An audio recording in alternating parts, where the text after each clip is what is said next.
If last night was crazy, what you said today shakes me. How can you like fake it and not get I think it's there's a value bomb for you right there of just, follow what the coach does or, the teacher says. And if you do, you'll probably be successful. Drive you to your mom's and I'm trying to stay calm, thinking of a verse.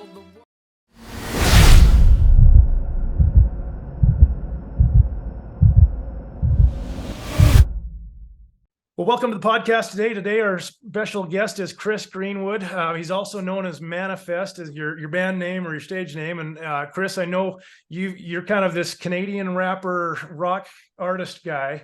You're kind of this unlikely, and I don't know, you're this unlikely musician person that I know a lot of musicians, when they go on stage, they become this other person, and and then when they're off stage, they're like a whole nother their person. But what I've been most impressed with is you've done so much to like teach and coach and help other people in the music industry figure out, one, Spotify, I think, has been something you've really been helpful to a lot of the music community with, but you've done a ton of other coaching and Facebook ads. I probably did a terrible job of introducing you there, but tell us a little bit more about yourself and kind of how you ended up to where you are today. Yeah, sure, man. So yeah, my stage name's Manafest, and what I can't remember what book I shared it in, but like having like a stage name allows you to be someone that you've never been before. You know what I mean? Because like I came from being shy, timid, insecure. I lost my dad to suicide when I was 5 years old, and I had to overcome my fears in life in general, right? But then to go on stage and sing, like that's a whole other thing. But like when you and as Chris Greenwood, that's terrifying. But as Manafest, it allows me to transform. It's kind of like the Clark Kent versus Superman. It's like your hidden identity, right? And so it allowed me to just kind of get crazy and perform and, entertain. But then when I get off stage, yeah, I am a little bit more chill and more subdued. And some people say, you're nothing like you are on stage. And I think I can't remember who it was Chris Rock, some entertainer is like, I think it was Russell who said this, is that they don't want the regular me on stage. They want 10 times me, they want that craziness. But yeah, to be able to do music full time, we've toured 22 different countries. I've sold hundreds of thousands of albums, millions of streams, all that stuff. And I was just like a lot of artists trying to figure it out. I wasn't ever money motivated though. I was just success. I want people to hear my music. Like I wanted to be successful, but it had nothing to do with money at the time. It just had to be with like getting out there. But when I quit my job to take music more seriously, like I got signed and I thought like, well, hey, they're going to take care of me. I'm going to be a rock star, right? You've made it now, right? You just arrived. Yeah. Like they're going to take care of this, and this. And I realized, nope, I still got to do that, and that. They're going to put my record out there. And I was just finishing a tour where it was pretty rough. And I was literally just about to give up. And all of a sudden we had success in Japan. And you're right. It happened to the most unlikely guy in the most unlikely place, which was halfway across the globe, as we got famous in Japan and we're selling like 10,000 albums a week. That breathed new life into my career, money, opportunities. And then finally I had some success in the US, which is what, I always wanted, with some radio hits. And all of a sudden I'm getting calls for tours. Everyone wanted me to be on tour. And what's amazing is one tour that I was paying $500 a night to be on, to get that exposure, did that tour, blew it out of the water, kind of like stole their fan base in a sense, like sold more, like it was wild, right? Like it's wild when you see an artist on the come up kind of almost steal the show. And it was wild to actually experience that. And then the next tour, they literally paid me $500 plus hotels and all this stuff. And so just the idea that most artists wouldn't be willing to invest the $500 a night, plus pay each band member $150, plus shell out hundreds of dollars a night in hotels, plus whatever gas and food is, but I did that for a time. And then literally the next tour, I'm getting paid that plus merch and stuff. And so, music's been good to me, but it hasn't been without its risks. It hasn't been without its $40,000 radio blunder mistakes, and we can get into lots of stuff, but here I am. It's been 14 years. I've been doing music full time. I've been very blessed, and I got a great fan base, and I just try to make the best music I can. So you were, as you were struggling, you said you were about ready to quit. How many years in was that before that, first little bite of success hit you?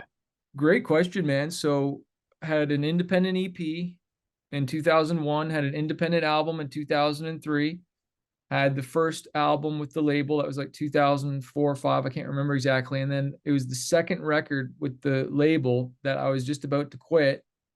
And so we've been in here now like 5 or 6 years, right? And then that second record blew up with the label. So it was 4 records in. I don't know how many songs that is. It's like, 40 plus recorded songs, probably hundreds of written songs. So there's an idea. That was my overnight success. Well, so you've got lots of artists out there that I know have been in that boat and probably quit before that, overnight success happened, the 4 or 5 years in. What advice do you have for these, early people, as they're trying to just struggle, and, what do you tell that person?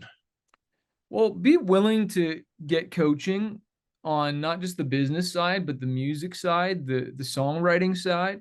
I was really blessed to have different people tell me the truth about my songs and that they weren't actually that good. I quickly rubbed shoulders with different producers that could really make a great record. And I was like, wow, like this is sounding, you've taken my music to another level by working with you. Okay. I figured that out really quickly. I didn't care what the cost was or whatever, because that guy's cost started to go up because he was producing killer records. And so that was one thing. And then, surrounding yourself with just people that are going to cause you to stretch, like surround yourself with the A players, rub shoulders with the people that are doing stuff, and stop this starving artist bootstrap all the time. Like, sure, save money, everything like that, but like pay what you need to pay to be in the room and be around artists that are killing it and doing it and model doing what they're doing, whether that's paying the producer, doing co-writes with people, even though it's uncomfortable at first, buying onto tours like I suggested, sometimes paying for the information, whether that's a coach or a course or whatever it is. Like if someone's where you want to be, pay them to shorten your curve.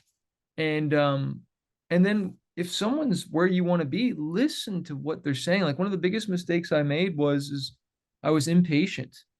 And I remember a guy was trying to help me get a higher level manager, and I was too impatient, and I went with this lower level manager, and he ended up kind of screwing me in a sense and not working hard. And he only had the relationships he had, but if I had waited for this other guy that was trying to get me an A-level manager, and what that basically means is they got bigger bands, bigger connections, and networking opportunity to plug me into, where this lower manager is probably just squawking at this one, put my band on, where this guy had already had the connections and he could leverage all his other bigger bands or artists to get me on things. And it's like, but I was too impatient. I had to have this now. And it's like, I kind of went through some pain that I could have really avoided, years of pain. Yeah. But I think it's interesting and I know you've got courses I've taken your course on Spotify, and it was very helpful. This was even a couple of years ago, I think probably right when you about launched it, but there's all these courses to pick from. And I know musicians get bombarded with, the Facebook ads, and everybody else seems like everybody's coming out with some new course. What advice do you give to these musicians in one, finding and choosing the right courses for their needs, and then also, let's maybe answer that one first. Then I want to talk about finding the right coaches as well. So what advice do you have for people as they're looking for courses? Well, for a guy that sells them, I got to be honest, like don't buy a course that you're not going to take, that you're not going to take the time through. Like, don't buy a book, don't buy, buy something that you're going to take and act upon it. Like I ain't here to just inspire you, without you taking action. That's just entertainment. Inspiration without action is just entertainment. And so, that's why a lot of the times now we have more of these coaching programs and this 5-day challenge that I do, because people have to show up, and it's amazing, people that pay attention. And when people pay more, they the heart follows the pocketbook sort of sense, right? And those that ask questions and actually do stuff, that is where you start to change your life. You can't just listen to something or buy a course and feel like you did something. Like that's the other thing. And that's coming from the guy that sells online courses. I'm almost saying don't get them, you know what I mean? If you're not going to take action. But like, I'll never forget one of my mentors that I was reaching out to for like months. Like this guy was like the label manager of a pretty big record label. And I had emailed him, and finally he got back to me. Like, and they were so short, his messages, but it was just like, wow, he actually got back to me. And then when I finally stayed on this guy's radar enough, and I kept on just staying in touch, we had a conversation. I'll never forget him saying, when he was like, yeah, man, I got all your emails. I got all of them. I just wanted to see if you're just a squawker like all the other ones, or you're actually serious about your music career. Right. And I was just like, dang. He's like, do you know how many squawkers I get and people that say they want to do this? You know, and I had another booking agent, and he actually passed away, believe it or not. This guy booked some big bands. I'll never forget, I had a meeting with him. He's like, Chris, you know how many artists have sat in that chair and said they're going to do this and said they're going to do that? What makes you different? And I was just like, dang, this guy's like kicking me in the nuts right now. Like, just like, but that's what this industry is. And it's just like, you got to put in the work and show up. And, you know, whether you hire this or do that, like, you've got to do the work. A course isn't going to save you, you know, like, I'm not even someone's savior. You come and ask the questions, I tell you what to do. Like, we just did a coaching call with a student, and I said, you better have this by Wednesday night, or I'm going to call you out on it in front of everybody. Right. And you better have a reason. Like, isn't it what Jim Rohn says? Like, how many calls did you make? Well, this happened. No. I want a number. How many calls? How many emails did you send out? How many songs did you write? You know what I mean? Like, anyways, I don't know if that's exactly what you're looking for, but that was my rant. Well, I just had you probably don't know this about me. I worked in the banking industry for about 12 years. Was working at I was a stuffy banker doing the marketing for them. And then I left and started a software company after that. But in my time in the bank, I used to coach about 40 mortgage loan officers. Sounds incredibly boring, but what's been interesting is all of these lessons that I learned in the business world, as you're telling me about, show up and actually do the course or do the thing. So I used to do, when I left, I did a consulting for a lot of big banks. And I mean, they're dropping like millions of dollars on projects, so it's not just like you're spending $500 or $1,000 or whatever, small amount on a music course. Banks would spend millions of dollars thinking that they're going to have some software that comes in, like saves their sales team and does everything for them. And I watched the same thing that you're describing happen in these banking worlds, where they would drop $100,000 on some magic software that would, allow them to send an email or, do something as stupid as send a letter out. And I watched 7 different CRM systems in a bank completely flop and fall on their face. And it was because there was no buy-in. The executives were like, oh, we need to do this. This is important. And then when it came down to actually doing it, we couldn't even get a mortgage officer to send a freaking letter out. I'm like, I just need you to handwrite this letter and do this one little thing. And they wanted to depend and place all of the blame on the software, or the training wasn't enough to get me to do the thing. And I'm seeing this, I see the same thing with the musicians, like what you're describing. It's the same thing, only usually it's just the musician by themselves, and they buy your course probably on Spotify, and then they're, somebody's probably mad. Well, it didn't work. Well, did you do this and this and this? And did you just follow the freaking program? And I think it's there's the value bomb for you right there of just, follow what the coach does, or, the teacher says. And if you do, you'll probably be successful. I know you do a lot of Russell Brunson stuff with ClickFunnels. I'm sure you've heard the term of do what Russell says, right? On some of the training. Yeah. Just do what he says, and follow through. But it's also like, I think it was one of my old managers said this to me. It's like, you got to figure it out for you though, right? Like, what exactly I did isn't going to work for the same person. They might do it even bigger, better, more opportunities. And it's kind of like, you don't just copy, but you model. And how does that going to work for my genre? How is that going to work for, me getting a collaboration or a feature or whatever it is to grow my music? You know what I mean? Or for radio or whatever it is. Right. And being willing to like think and not just want it all done for me. Like a lot of artists, and I get it. They want their marketing done for them, but that's like outsourcing your love life. Right. And who wants to do that? Like you need to be in control of marketing your career. Now, one thing I will say, which, you know, because a lot of artists hate social media because you feel like it takes from you more than you get from it, you know, like you're giving it more than it's giving back to you. Number one, though, because you probably haven't posted enough, you don't know how to post, you're not engaging, and you're not sticking with it long enough. But if you hate it, then pay a social media influencer. Like we just paid a social influencer and it got like over 10,000 plus views. And I just sent them the song. And I don't have, and they have the audience that I want. They have metal, they have rockers, right?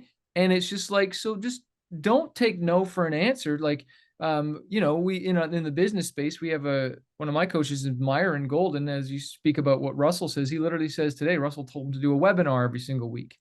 And he's like, that's like nails on a chalkboard to him. And but so he had to figure out, well, Russell's my coach, but how can I make this work for me? Take the things out and still show up and get the results, right? Yeah. But it's interesting. I think every one of us comes from, you know, especially musicians, we've worked in other industries, whether it's the restaurant industry or what banking for me. I'm sure you've got plenty of stories. Computers, there you go.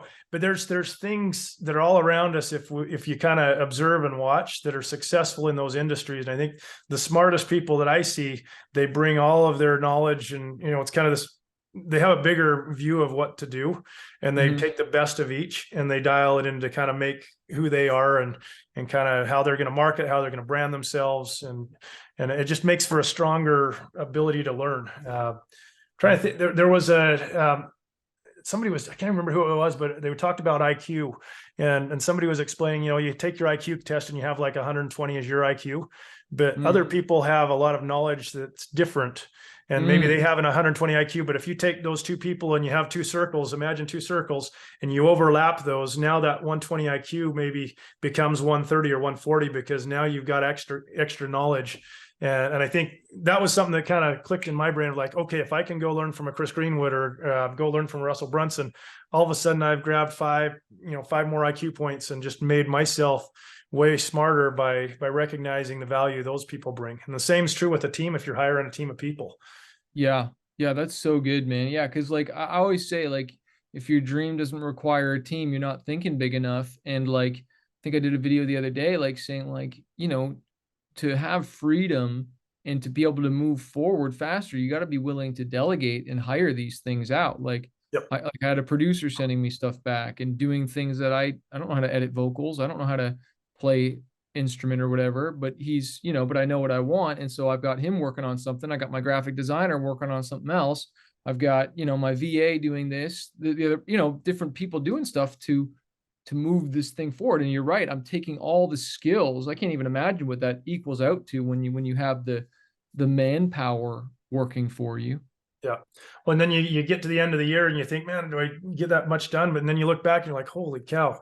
If we add up everybody's stuff that they did, there's no way you would have been able to do it yourself. And I think a lot of people, I mean, even if I go back to the banking, you have these mortgage officers that I worked with, and they were kind of by themselves. The ones that did the best had a team of people. The other ones that just struggled, they wouldn't let things go. And I see the same thing in the music industry with the artist thinking they have to do everything, and they never let go of any piece of it. And they may be super talented, but they could be even more talented and more successful if they just recognize where they might be able to, you know, spin off the different things that they're a little weaker at, or that somebody else could help them with. Right. Yeah. Oh my gosh. So good. So so you've done a lot of coaching. I know you've hired, I mean, Myron Golden's one of my very favorite people. I mean, that guy's brilliant. You're working with him, but talk to me about maybe coaching in general. If you were giving advice to somebody up and coming, how do you find that right coach for you? And, you know, what do you look for? Or what things do you say, hey, that's maybe a red flag I need to be, you know, maybe need to watch out for too.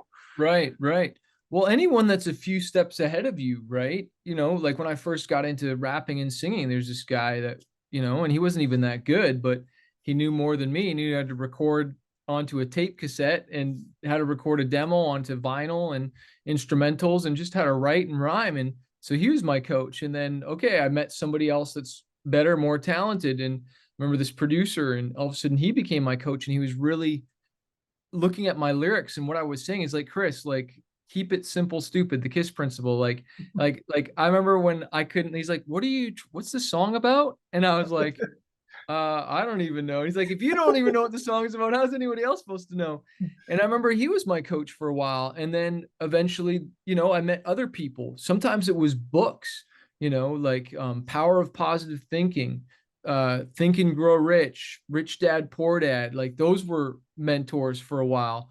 All of a sudden I'd meet people in the music industry, like whether it was a booking agent or a manager. I remember this one guy, he was kind of coaching me for a while. He turned out to be super, super shady. And like, man, I had to fire him. I'll never forget, like, we were sending out these packages to radio, and I got a deal through my company, and he wanted me to send them my packages first. And then he was slipping other artists' packages in there that I was kind of connecting and just doing like little shady things without telling me. If he had told me, I'm going to put my other artists in here too, because it's going to radio anyways, but he didn't tell me that, and just like super shady stuff. So you got to, watch out for that. But when it comes to coaches, it's like really like, it could be like an artist. Like, and I'm going to talk about like more like people where, if like really driving home the idea, if someone is where you want to be, like they're living the dream, they're doing what you want to do or done what you've already done, then you want to consider hiring them.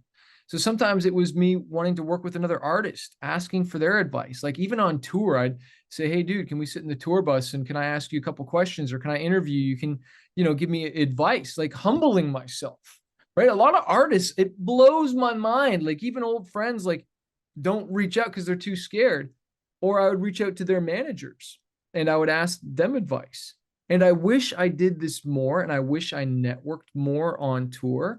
But like, there's so many artists out there that are where you want to be, and you can see who their managers are. You can see who their booking agents are. There's these conferences that happen, whether it's an ASCAP Expo, a CD Baby conference. I haven't been to that one, but there's NXNE, there's South by Southwest. Like, go meet people and then like decide like, hey, is this person where I want to be? Like, can they help me? Right. We try to now give out so much content. Like I try to give out like the best value content I can personally as my brand, because I coach people that like they can like take action on right away. So that's better than people's paid stuff is always our goal, but like, that's how I'm kind of, when I'm hiring a coach, like, because I'm watching something on YouTube, it's like, dude, that guy helped me. That girl helped me. And if that's their free stuff, I can only imagine what their paid stuff is. Right. And so that's kind of how I hire coaches. Like there's this one guy, I'm thinking of hiring him because he's just given me so much game already. Like he's just given me so many ideas. And I'm like thinking, okay, he might be my next coach. And my wife lets me hire one like big mastermind kind of a year. And I've already kind of figured out, I think, who it's going to be later 2023, because I'm always trying to be in the room, man, like with people that are doing stuff. Cause like I realized, man, when I shrink back when I'm not surrounding myself with people or having a coach kicking my butt, Well, you made me smile when you said your wife lets you do one of those a year. Talk to me a little bit about how important is that, whether it's a spouse, partner, whatever, or cheerleader, how critical has she been in getting you where you are today? Dude, so incredible having the right spouse around. She's let me do some crazy things. She's held me back from a cliff, and some of those cliffs I probably could have died. Some of them I probably should have jumped off anyways. Some of them I eventually did anyways, and sometimes it worked out, sometimes it didn't. I remember there's a $60,000 advance that the record label was giving, and it was to do another deal. And I remember she's like, no, don't do it, don't do it, don't do it, don't do it. And yet these other people were suggesting do it, and I did it, and it was a really big mistake, and I should not have done it. And hard lessons learned. But she kind of challenges. She's like, okay, well, have you done what the other guys said yet? Like why do you need this now if you haven't even done what the other dude said? And if you earn this amount, if you hit this goal, then yeah, go do that. Right. But she's been really, really encouraging. Cause I remember when I did hire my first coach, which he was the record label manager, right? And he was doing coaching. And I think it was $900 a month. And we did not have that at the time. But I knew I needed the connections. I knew I needed the advice. And he was also doing some other supplementary things like grant writing and stuff. And so it ended up like being some of the best money I ever invested. And I watched my career just fly past all these other artists that were more talented than me, but I just blew past them because I was willing to invest not only in this, but in the music, the packaging, the artwork. Like it's not the most talented that wins. The best song doesn't win. It's sometimes just the artist that hustles and has the right information that wins. Yeah, for sure. But I'm seeing this Spotify plaque behind you, says 130 million streams. So and I know you do a lot of the coaching on Spotify. So, for the artist out there that's maybe releasing one or a half dozen songs, what would you say are kind of some of the, without going through your course, which they should for sure, but what advice do you have for that person that's just barely releasing their own songs? And what are kind of those first 3 or 4 steps that sometimes maybe get missed that they definitely need to make sure they hit? Some of the biggest mistakes are, and it's unfortunate, I meet artists and they've put out the whole album already, and it should be put out with singles so that you can pitch each one to the editorial playlists, which are on Spotify, which are these playlists that Spotify has curated, which have huge followings. And if you get your song added to that, you can get tens, if not hundreds of thousands of streams, which is money and exposure, and it can just do some crazy stuff. And so a lot of artists, they put out the whole album, and I tell them, you got to think this is more of a singles world. One of the other things I always tell them, spacing out the releases, like you got to promote the song. You can't just put song every week and you wonder why you're not growing. Well, you're not marketing in between. You're not really campaigning. Like you got to like celebrate each song and blow it up, right? One of the big things I tell them is collaborations. Paying for a big feature, because a lot of artists and I love Facebook ads, Instagram ads, Spotify ads. We talk about all these different marketing tools, but one of the easiest, best ways, and we're doing it right now, is we're collaborating, and I'm tapping into your audience. I'm going to promote this to my audience, and we're both going to explode it, right? So it's going to get bigger push than me just doing it on my own or you just doing it on your own. Well, this is the same thing with an artist that already has a fan base. They're maybe in the genre that you want to be. Maybe that's folk, country, rock, I don't know. But you pay to get a bigger artist singing a verse, a hook, maybe the bridge, I don't know, a rap, right? And you tapping into their fan base, and immediately, that referral is so much more powerful than you just trying to market cold to people that don't know you.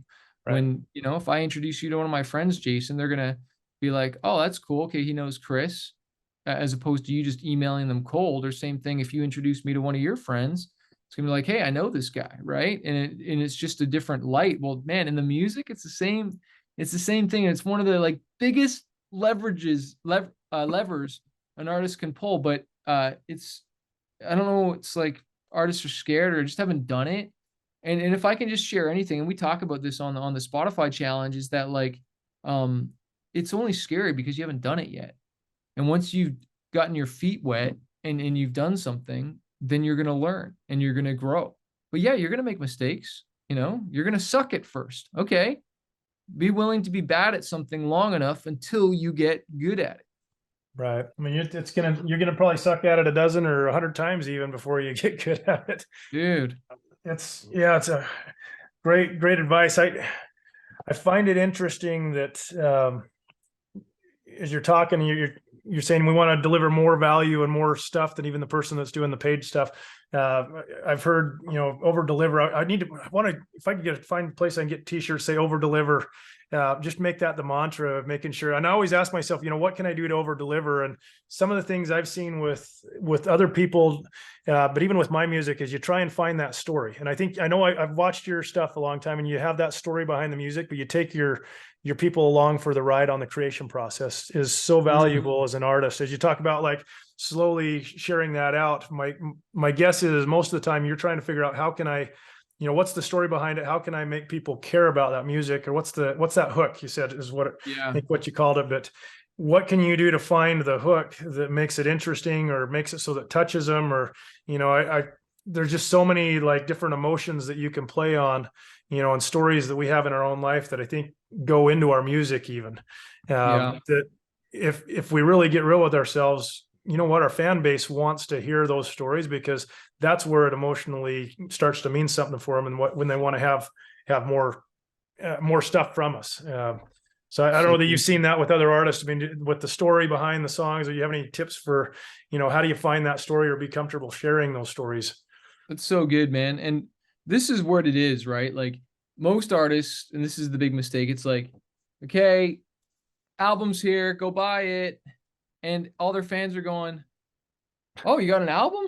Oh, I didn't even know. You want me to support it? Well, you didn't share. I don't even know you, dude. Like you didn't allow me in on the artwork. You didn't allow me in on the songwriting. You didn't allow me in the studio. You didn't allow me in the melodies, and you didn't allow me in on the heartbreaking story that you went through, whether that's a heart breakup, whether that's drug overdose, whether that's just, I don't know, something tragic. Like you want to peel back that story like an onion. And I think it was Brandon Burchard who said, don't retell your story, relive your story. Like really relive that pain and share it, like over Instagram, over YouTube shorts, and share those stories. And like, but you got to be willing to start at zero. Like I think, like, you can't be afraid to start small and at 0 followers. Like everybody starts at 0, but you've got to start putting your message out there and practicing. And like a lot of artists is like, oh, I want to start while I'm here and I don't want to look small. And it's like, that's just how the game works. Yep.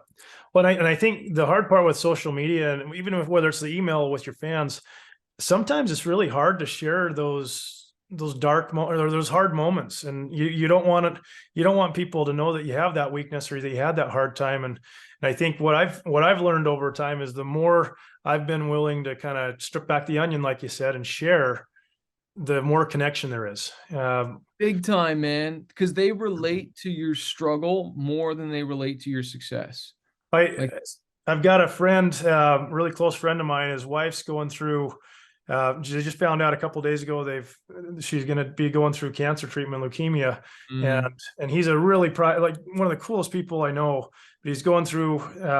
He's like, we don't need anything. I don't want to necessarily share this, and we're really private. And I totally get that. But as I was talking to him, I had this realization, like, hey, you may not need it, but the fact that you're going to be struggling through this, there's probably other people that, as strong as I know he is and his wife's going to be, that story that they can share with others is a service they can almost provide. Maybe it's not for them, but you see people that have just touched so many lives. And the same thing's true with the music. If you can take people through that struggle you've had, kind of that hero's journey, and overcome the difficult thing, I've learned, man, I've been able to serve more people with my music when I've broken down and it's been real with people. Like, hey, this is what this is really about. This is where the song "Finding Peace" came from. It's because I got stabbed in the back type of thing, and it's hard to share those stories. But I think if you're really out there to serve and over deliver as an artist, the sooner you can find that and be okay with sharing and helping others. Like you said, you going back to the very beginning, you said the money never mattered to you. And I think the impact you've had on people has been way more than any $1 million or 2 Comma Club, whatever award you've ever got, and means way more. And you take that 100 times over compared to the money, right? Oh, dude, for sure. Like people coming up to me in Germany saying my song saved their marriage or got them through college or stopped a suicide, or all the tears. You see people like, I actually had a guy yesterday. I don't get stopped very much. I got stopped twice yesterday in the mall, which is wild. Normally I get stopped in the US more than Canada. And this one guy was just like, man, I listened to everything you growing up when I was playing drums and and like, man, thank you. And it was just like, just in front of my wife and my daughter. I was just like, wow, because like I haven't been touring as much. And so I haven't been getting those accolades like in that kind of whatever. And I maybe I forget that my music is really having an impact. And that's one thing I I really challenge students on our thing is like, look, like, you know, that's why you got to put your music out there, because it has a message. Like, you obviously recorded something because you feel passionate about something. Well, you got to get that out there. Like, and you're going to let someone named John, I live in my basement 62, some troll stop you from posting, or some troll in your mind that's not even there, right? Like, so like, just go for it. Put yourself out there, right? Get this message out there and stop thinking about yourself and thinking about like the people you need to impact. But I think just all too often people think, oh, I got to have the 1 million followers or even 1,000 followers. You know what? If you can just impact that one person, and maybe you're 70 years old and playing piano, and you just can impact one of your grandkids, which just that one person, you'll never know the impact you can have by you just need that one person you can impact. And it's, it makes it worth every ounce of sweat and blood tears that we put into this music that we do. So, yeah, man. So last, I know we're out of time here, but any other best advice you've ever gotten from anybody in the music business, if you're thinking of like, man, oh wow, made all the difference? Wow. Well, I'll give you a few. Okay. Number one law of success is to maintain control. You don't need a record label, so stop chasing that. Amen to that. You don't need a label if you're looking for long-term success. Be your own label. Second thing is the songs. The best marketing that I could possibly teach you is only going to make a bad song fail faster. And so be willing to invest in a great song, great songwriting, and that will open up more doors. Like, I've had people slam the doors in my face and said no to so many times in my life. And yeah, I've learned how to turn those no's into maybes and then those maybes into yeses.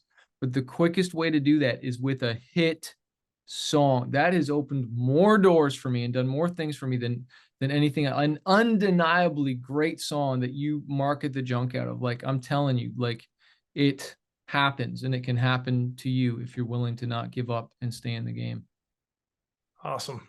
There you go, Chris. We definitely are going to have you on. I think I could keep talking to you for a couple of hours more, but thank you so much for all you're doing to serve and help in the community, and just help artists believe in themselves and find that success that they're looking for. So appreciate your time today, and we'll definitely catch up again another time. Absolutely. Thanks, brother. Thanks so much.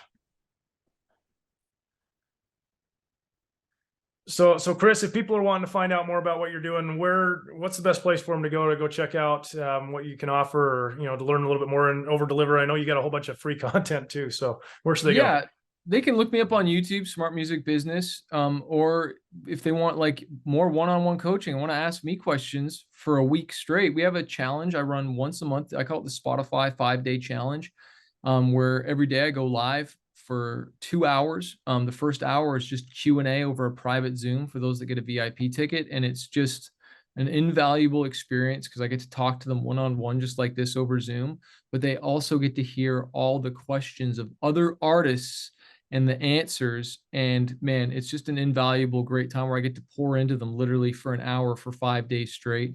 And then they also get invited to a mentorship program but they have to apply for that to work one-on-one with me after that. But yeah, the 5-day challenge is once a month, and they can just get like a VIP ticket or regular ticket. Go to 10xyourfanbase.com/let's go, and they can get on that. Sweet. We'll put all those links in the show notes. Again, thanks so much for your time today and all the over delivering on value for people. I know a lot of people are going to appreciate it. Thanks so much. Awesome. Thank you, brother.